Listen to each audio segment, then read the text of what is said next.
அடுத்து இந்த காவிரி வைகை குண்டாறு இணைப்பு நீண்ட காலமாக பேசப்பட்டு ஒப்புதலும் கொடுக்கப்பட்டு அதுக்கு பிறகு பல்லாண்டுகள் கிடப்புல போட்டு அதுக்கப்புறம் அடிக்கல் நாட்டி அதுக்கப்புறமும் பெருசா மூவ் ஆகலை.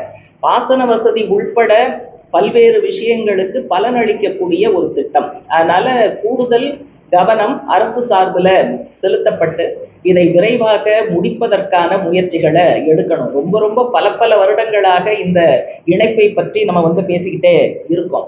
அடுத்து வேலை வாய்ப்பை பொறுத்த வரைக்கும் புதுக்கோட்டையில வேலை வாய்ப்புகள் பெருசா இல்லாததுனால புதுக்கோட்டையிலிருந்து இளைஞர்களும் இளம் பெண்களும் வேலை தேடி வெளி மாநிலங்கள் வெளியூர்கள் இதுக்கு செல்லக்கூடிய ஒரு பெரிய ஏற்பாடு இருக்கு. இது நல்லதில்லை. அதனால புதுக்கோட்டை மாவட்டத்துல வேலை வாய்ப்புகளுக்கான சில ஸ்தூலமான முயற்சிகள், தொழிற்சாலைகள் உருவாக்குவது, குறிப்பாக விவசாயம் நிறைந்த பகுதினா விவசாயம் சார்ந்த அக்ரோபேஸ்ட் இண்டஸ்ட்ரீஸ் இதை உருவாக்குவது, இப்படியான முயற்சிகளை கூடுதலாக தமிழக அரசும் எடுக்கணும்.